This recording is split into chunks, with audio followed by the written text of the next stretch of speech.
How to rent movies on Prime Video. Hi everyone, welcome back to the channel. In today's video I'll simply guide you through the steps on how you can rent movies on Prime Video, so make sure to watch the video till the very end. If you'd like to rent movies on Prime Video, all you have to do is just go to primevideo.com and then you will see this type of interface, where what you need to do is you want to make sure that you're logged into the account, of course. Now you can also use your Prime Video app, or what you can do is just click on go to amazon.com to watch here.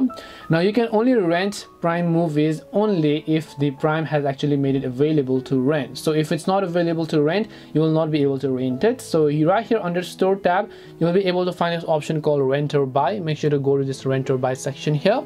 When you go to this rent or buy section, over here you'll be able to see all the different type of shows and movies that are available for renting. So just go ahead and select the one that you like here. Once you select the one, you can see rent, buy and more purchase options. So if you'd like to rent it, you can of course just click the rent option here, and then make sure to simply enter your payment details over here. Once you click on the payment details, you'll be able to go ahead and then rent movies on Prime Video. That's all it takes to rent movies on Prime Videos. Hope this video is very helpful. If you have any questions, feel free to leave them down. Thank you for watching and see you in the next video.